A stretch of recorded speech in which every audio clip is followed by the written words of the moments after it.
Good YouTube, Cardfight King here, Aqua Life baby, you already know. Excuse the recent absence of videos, guys. I had priorities to take care of and I'm pretty sick. Got a cold, the sore throat and everything. I'm doing the cough drop treatment as we speak right now, guys. So, it is what it is. But I wanted to bring you guys my first updated deck profile for my Thavas Aqua 4 Stride build for the upcoming BT-05 format. The build is similar to how I had the deck previous to the Aquaforce Claim Booster, but obviously with newer cards and a different focus. Now, with the BT-05 format beginning, this weekend with the sneak peek and whatnot, we definitely need to anticipate a few things going into this new format. One being that there will be a resurgence of Link Joker and Narcombee players. Just expect a resurgence of those players in the meta. Messiahs, Chaos Breaker, Eradicators, Brawlers, and Vanquisher are getting support. So that's 5 decks, guys, whose mechanics are counterintuitive to what we want to accomplish as Aquaforce players. So definitely anticipate a resurgence of those players in the metagame, especially you guys know around my area how heavy it is in field control and field destruction. So that's one of the things I'm preparing for. Another thing to anticipate, guys, is riding Skiros. When you're playing your Thavas deck, riding Skiros a bit more often than we have been previous, guys.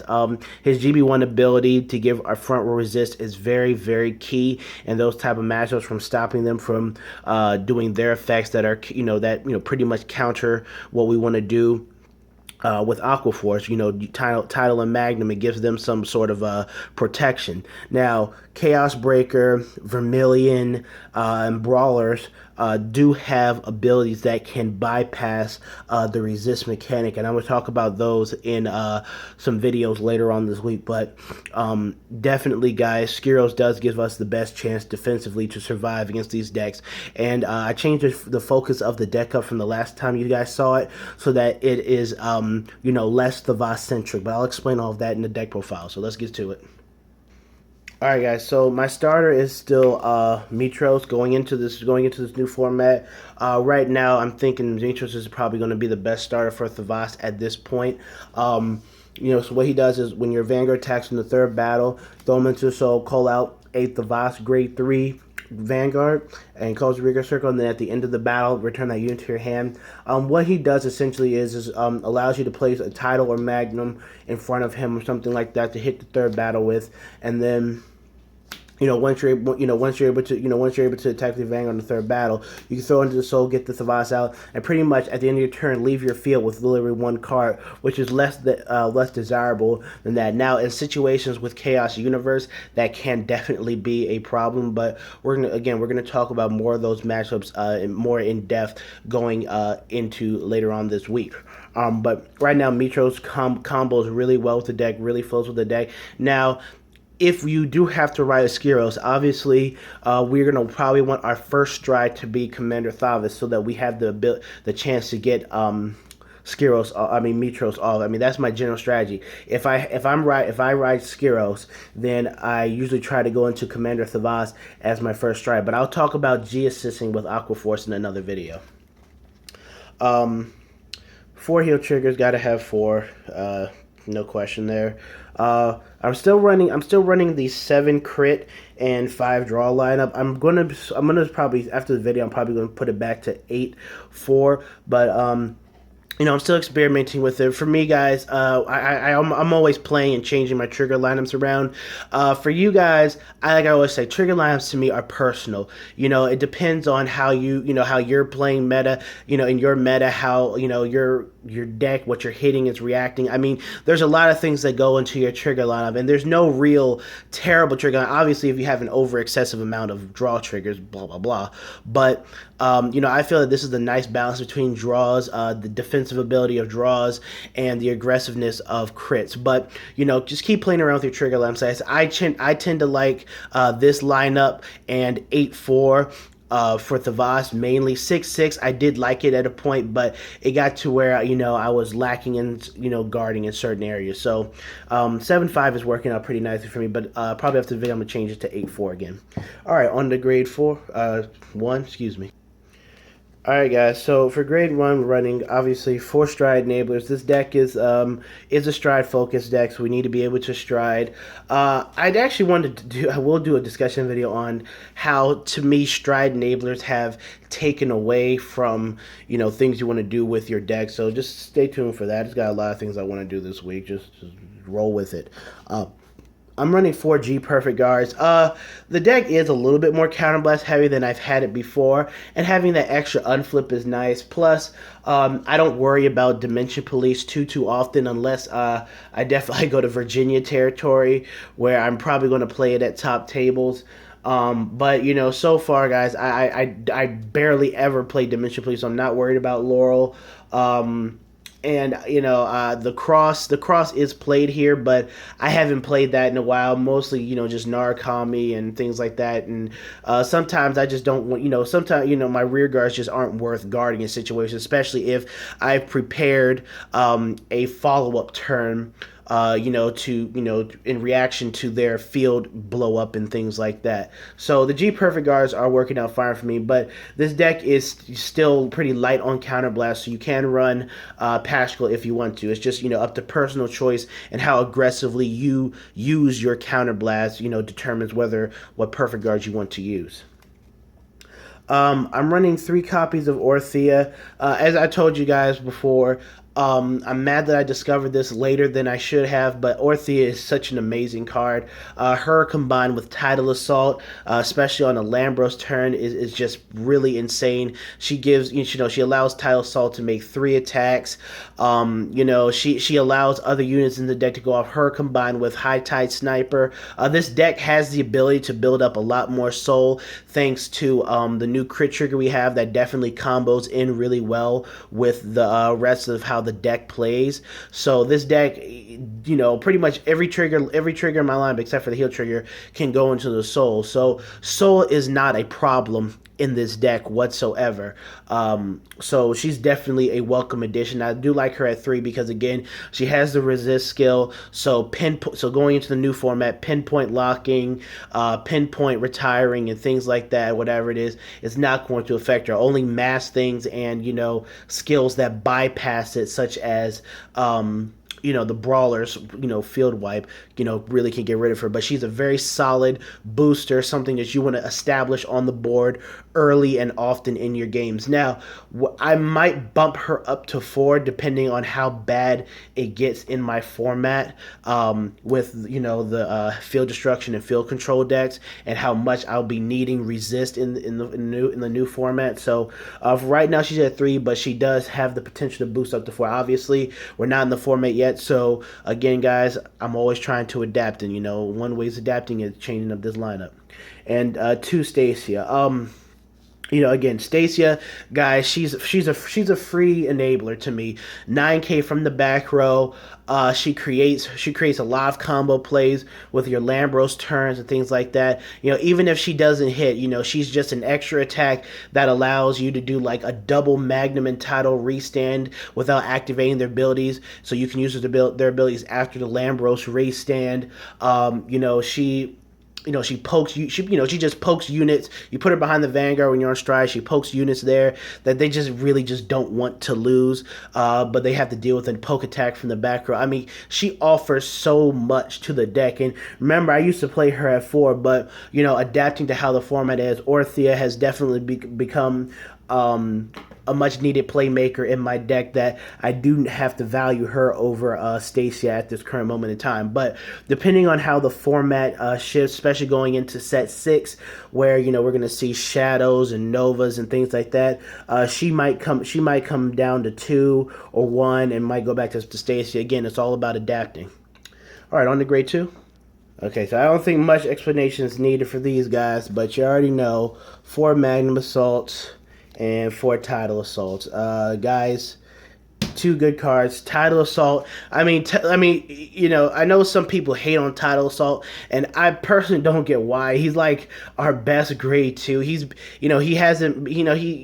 just has been such a key part in the foundation of Aqua since his release. And I mean, even now, Japan is thinking about, banning, or he's on the watch list or whatever it is for, the Japanese format, them getting a ban list. Swordman's going to be gone, if you're not playing a Jewel Knight deck, but, he's on the watch list. So, Bushiroad recognizes the potential of Tidal Assault. I want you guys to realize that Tidal Assault is so important to the deck.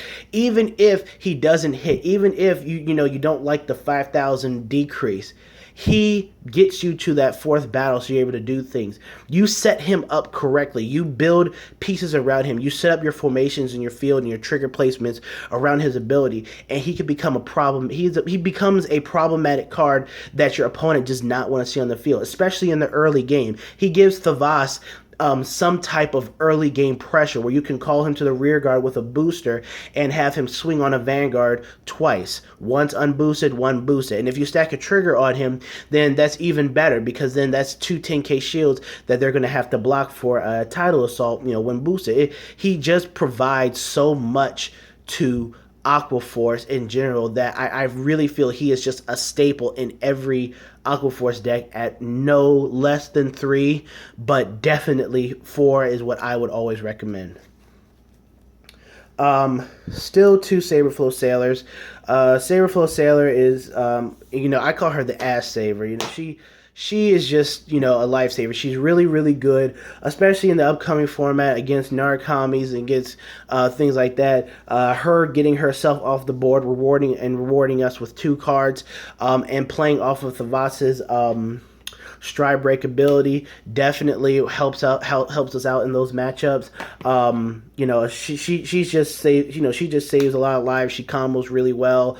Those extra 2 cards, you can, there are a lot of times, guys, when I've had a really dry check, I would check like double Tidal Assault and a grade 3, but then I'll use her ability. I'll get off a free retire, and I'll draw 2 cards. I'll probably draw into a crit trigger and a perfect guard. For instance, obviously this is all hypothetical, but she has saved me in a lot of those situations. Just adding 2 extra cards from the top of my deck, it's like, damn, I had a really dry check. I need to see some 10k shield so I can block this glare, block this chrono jet using the GB2 ability next stage, whatever it is.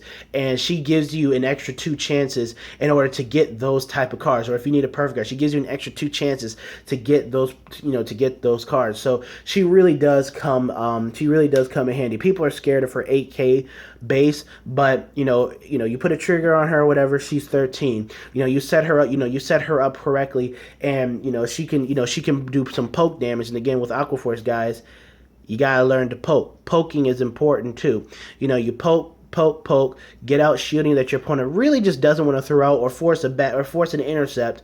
She gets herself off the field, you get a retire, and you get to add 2 more cards to your hand from the top of your deck. Just a good card. Sorry I rambled on for a minute. I don't know, I'm just out of it a little bit.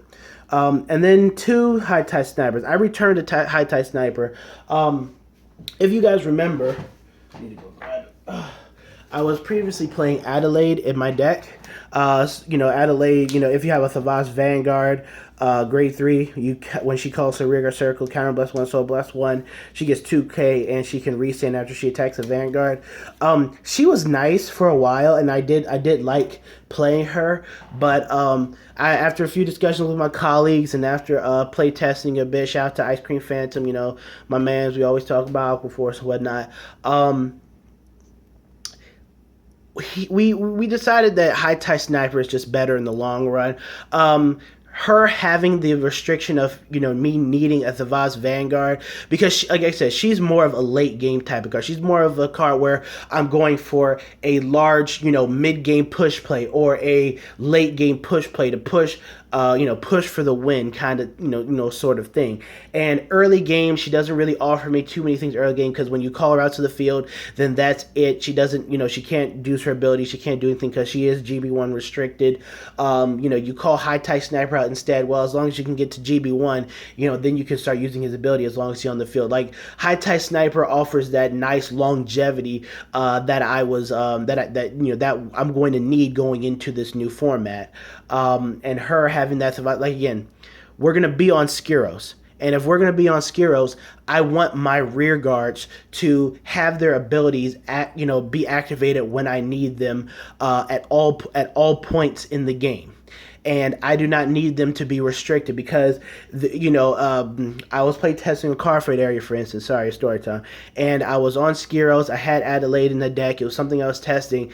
I needed a fourth battle enabler, and she looked like a really good option. But I didn't have a Thavas Vanguard. I was on her, and I was trying to go for a Lambros play, and so she was not going to work. So High Tide Sniper would have definitely been better in that situation because he would have worked. He would have applied a lot more pressure. So that's why I switched up the High Tide for this upcoming format. It's just for consistency purposes in getting off our rearguard abilities, regardless of what Vanguard we have written. All right, on to grade 3. All right, guys. So for grade 3. 4 copies of Skiros. Again, guys, he's our backup Vanguard. He's the card that we want to ride. He's the card that we want to be on in those Link Joker matchups, in those Narukami matchups. Now, Brawlers, again, is an exception, but, he is not a bad ride because he does stop their, at GB1, he does stop their Sky Howl into Conquest combo plays. You Sky Howl, then Conquest, and then your front row gets 10k, things like that. He pretty much, he definitely stops all that by giving our front row resist. He provides protection. He provides a layer of protection for Tidal and Magnum and things like that. So he's definitely a great card to have on his with his GB1 ability. And his on-ride ability is okay, giving the rear guard the ability on the 3rd battle or more to search your top 5 for a grade 3. That's pretty nice too. If you set up for it early game. But I'm more concerned with him about his GB1 ability of protecting our rear guards, which again is great in those type of matchups. The matchups that kind of counter what we want to do. Well, he's kind of like he provides us a nice counter to their counter if you're following. And then 4 copies of Thavas. Still our main grade 3 guy that you definitely want to ride, that you want to find. If you're going up against things like Shadow Paladins and, anything that you're really not field destruction heavy or whatever, then he's still a good ride. He's still a good ride against Brawlers too. He offers that nice field control. His GB2 ability is even better now because we have the crit trigger that goes in the soul and gives plus 5k. So if you're in those type of situations, that crit trigger will make him at least an instant 16k, which forces your opponent to give up 3 cards. 3 cards for a 3 cards for a 2 to pass. So he's just an amazing card to build this deck around, and he really synergizes with the deck, especially early game. If you're able to stride first, your opponent doesn't really have a field. Well, he gets rid of their starter. He gets rid of those little cards, and his stride turns are just so smooth. This deck's stride turns are just really smooth, and they just flow well together. There's nothing more I can say about why I love him, but definitely, guys, think about Skiros. Think about riding Skiros in those harder matchups. And stride deck. Omedetou gozaimasu. All right, so I'm still playing the 1 title board. Again, guys, I like to use him early game. When my opponent has a small field, if I'm able to stride first or whatever the case is, it's like, well, Aristotle really won't be doing anything, and they don't really fear his on hit, especially if I'm going to blow something up with Thavas's stride break ability. Something's already, their start or whatever is already going to just get blown up from that. Title Board's just a nice card for that on-hit pressure. If our opponent does need to take that hit, we get a nice +1, and he also enables an extra battle by, allowing us to draw one, the potentially call a card out. I just like him. He's just a solid card overall. I call him General Akinu, from One Piece, the dude who killed Ace. But Aristotle is still a very, very good card.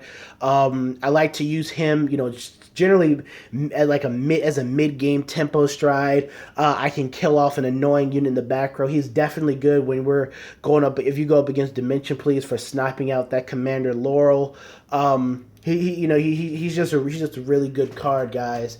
And I mean, if you want to play two of him, by all means, go ahead. But I see Title Boar as more of an early game kind of ride when the fields aren't built up too much, and him more as a mid game when you need to blow up certain units in their back row or problematic units in their front row that you just need a guaranteed retire on. Then 2 copies of Commander Thavas. Commander Thavas, again, guys, is amazing. You can use him definitely as a first ride. I usually use him as a first ride if I have to ride Skiros, so I can get off Mitros' ability if, Mitros is still on the field, which is not always guaranteed. But his first ability, flip a copy of him, give a unit 5k and the ability to attack from the back row, definitely makes it good. You can turn your starter into a nice little poke column at the rear guard. Very, very nice. And then his GB3 ability, which is why I kind of like him more as a mid-game stride in this deck too, is, it's Thavas' stride break ability. 4th battle when a unit attacks, choose 3 of your opponent's units. Your opponent chooses 1 and retires it. That ability can go off with Thavas' stride break ability on the 4th battle. So you have both abilities going off. So pretty much you choose 3 the first time, your opponent kills 1. You choose 3 the next time, your opponent kills another one. Very, very good card, guys. Good, great card. And then last but not least, obviously, Lord Lambros, right here, baby. Lamby Bambi. The finisher of the deck. This you gotta have 4 in this deck. Lambros works in this deck to me more so than Blue Waves and Maelstrom and other Aquaforce decks. He just synergizes with the Thavas build so much better. I mean, obviously this is a stride build, so he should, but he just synergizes with this deck so much better. I mean, he's an amazing unit, guys. I can't tell you how good he is. He is an amazing unit. Still one of the best stride cards in the game. He can end games from 2 to 3 damage at minimum, depending on the damage checks, your drive checks, your field, what you got. Again, I really like him. I also like him in conjunction with High Tide Sniper, turning him into a minimum of 29. If we can use his skill. This Lambros is our beast. And what have I told you guys about our beast? Feed your beast. And I like to feed him. He's a fat old Lambros because I feed him a lot. But I love to feed my beast. He's what brings me wins. You're getting fed.